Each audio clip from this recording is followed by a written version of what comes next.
اب نوٹ کر لیجئے، یہ کتابیں اگر آپ پڑھنا چاہیں تو کتاب الملاحم میں پڑھیے۔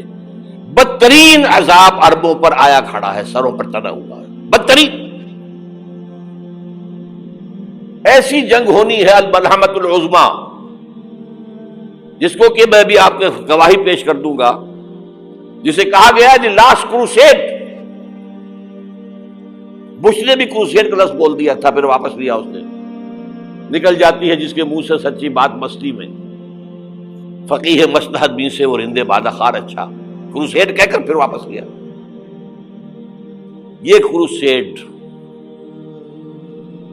اس کے اوپر جس قدر نقصان ہونا ہے عربوں کا، گریٹر اسرائیل بنے گا، یہ عراق، شام، اردن، سعودی عرب کا کچھ شمالی علاقہ، ترکی کا جنوبی علاقہ، مصر کا صحرائے سینا، اور اس کے ساتھ ہی جو بہترین اس کا زرخیز ترین علاقہ ڈیلٹا آف نائل، یہ سب یہودیوں کے قبضے میں جائے گا۔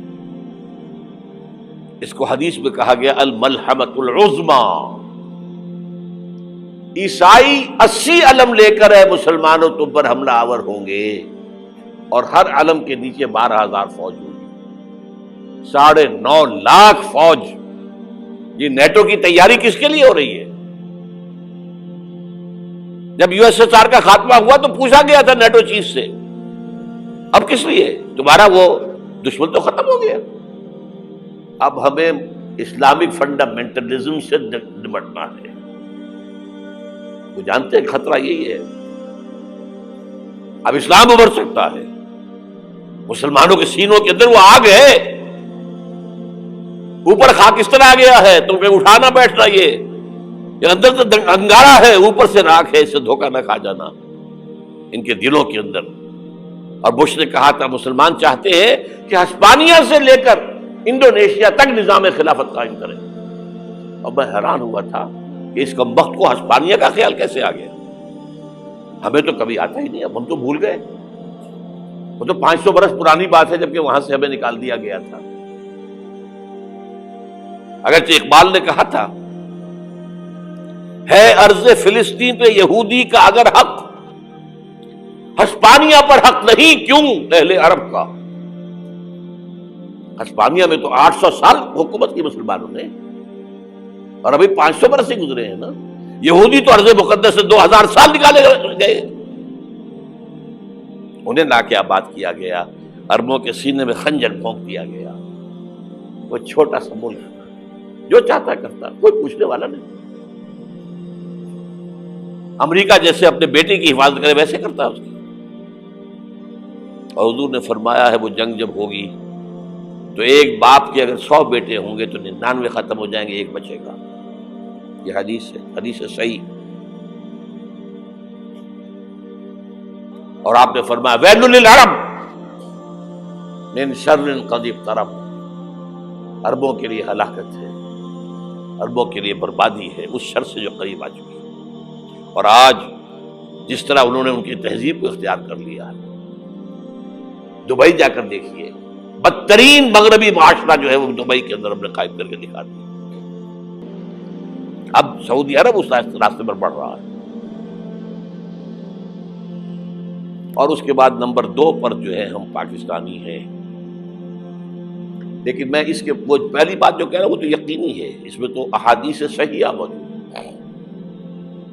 اگرچہ اس کے بعد پانسا پلٹے گا، پھر حضرت مہدی کا ظہور ہوگا، حضرت عیسیٰ کا نزول ہوگا، اور وہ گریٹر اسرائیل گریٹر گریو یارڈ بنے گا یہودیوں کا، ایک ایک یہودی قتل ہوگا اور دفن ہوگا۔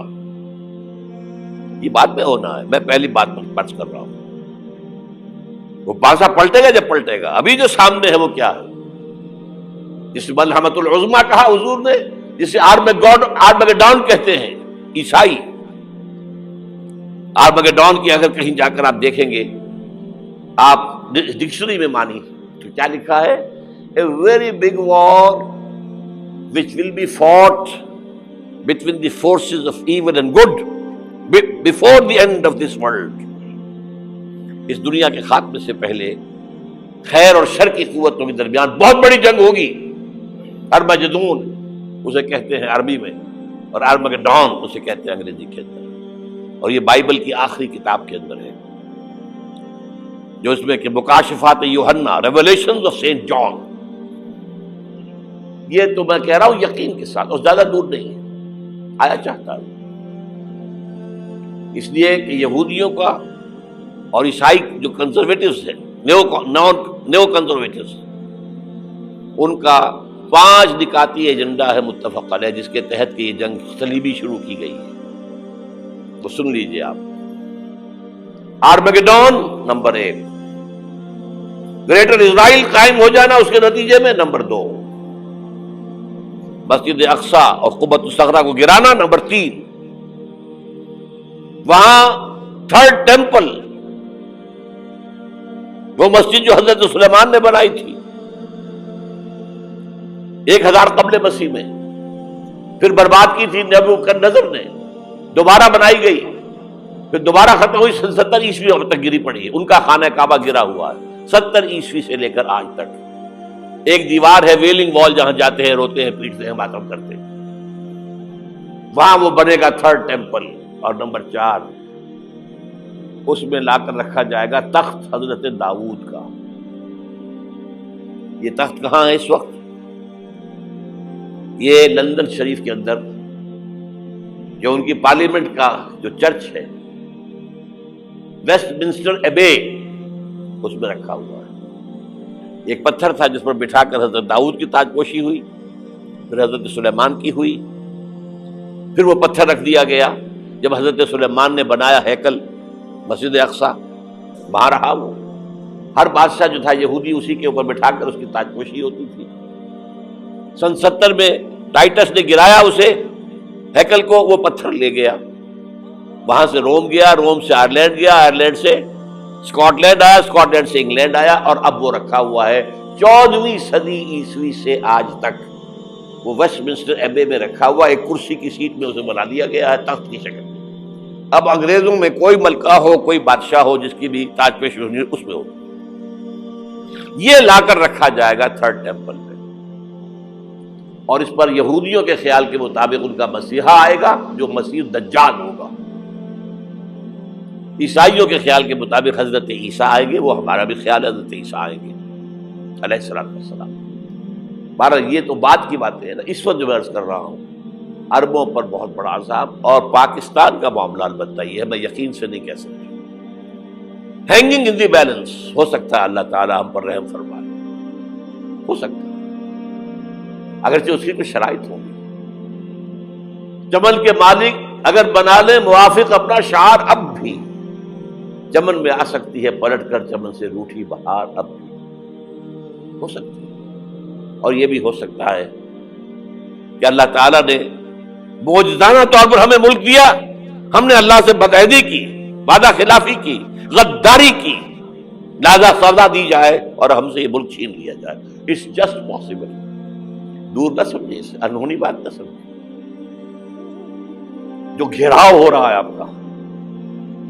آپ کے مغرب میں نیٹو فورسز اور مشرق میں بھارتی فورسز گدھوں کی طرح بیٹھے ہوئے انتظار کر رہے ہیں پاکستان اور ڈسٹیبلائز ہو جائے، یہاں اور بدامنی ہو جائے.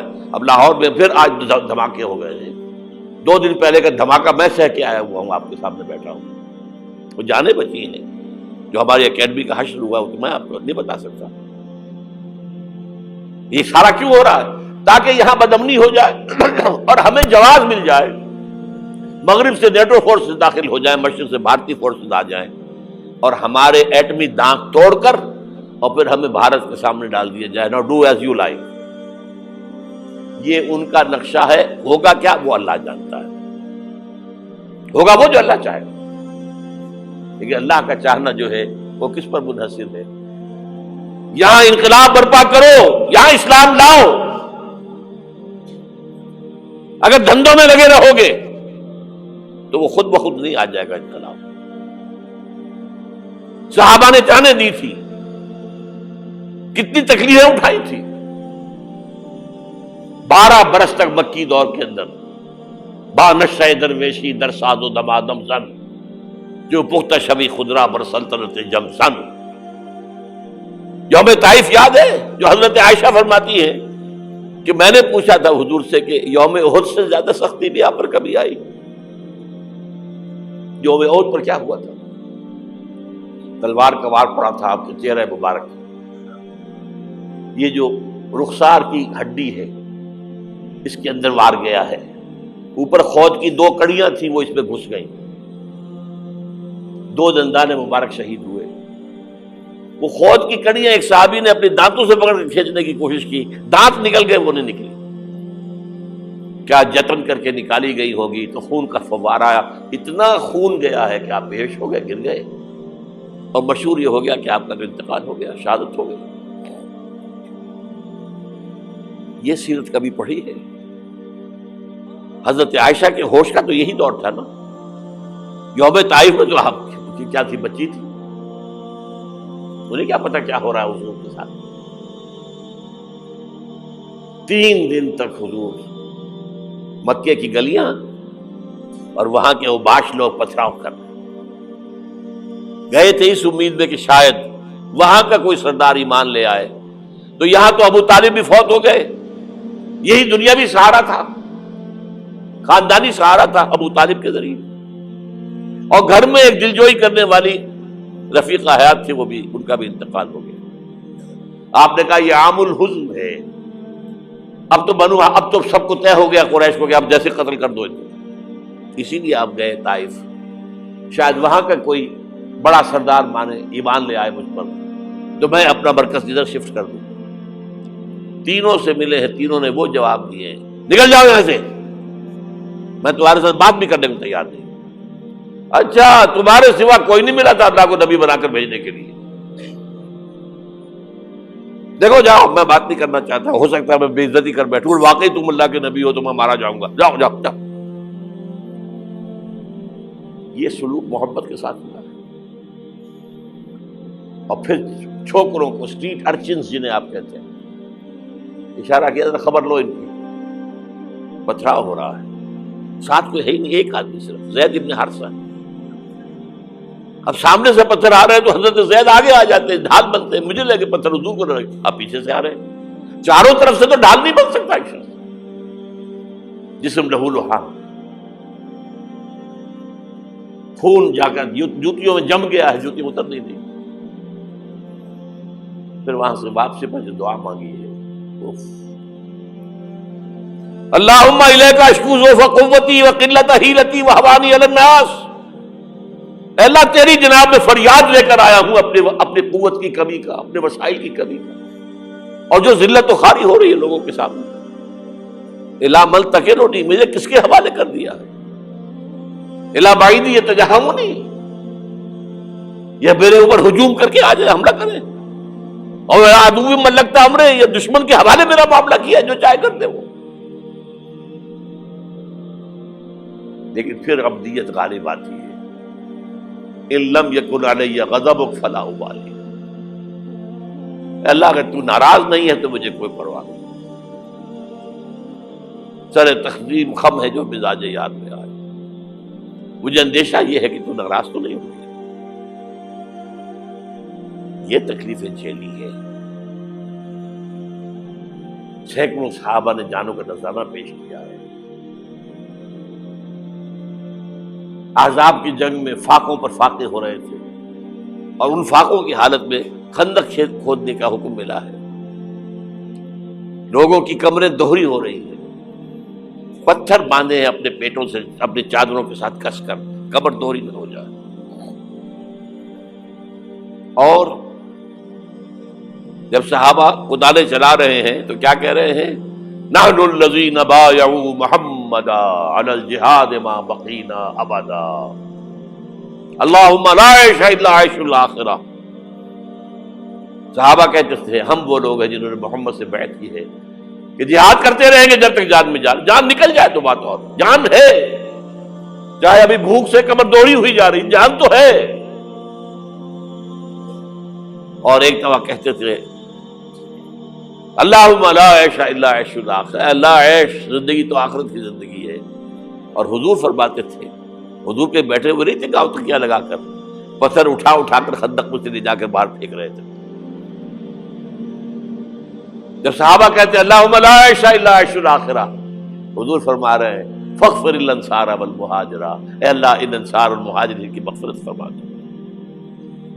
پھر حضور کی خدمت میں کچھ لوگ آئے، حضور اب یہ فاقہ ناقابل برداشت ہو گیا، دیکھیے ہم نے یہ پتھر باندھے ہوئے اپنے پیٹ کے ساتھ۔ حضور نے کرتا اٹھا کر دکھایا، وہاں 2 پتھر بندھے ہوئے۔ یہ ہے سیرت النبی۔ آپ کس چیز کو سیرت النبی سمجھتے ہیں؟ بہرحال اس موضوع پر میری ایک کتاب ہے منہج انقلاب نبوی، کہ انقلاب کیسے آیا تھا۔ اگر دل میں ذرا بھی آرزو پیدا ہو گئی ہو کہ اللہ قبول کر لے مجھے قبول کر لے اس کام کے لیے، تو وہ کتاب آپ کے لیے مسٹ ہوگی، اس کا پڑھنا۔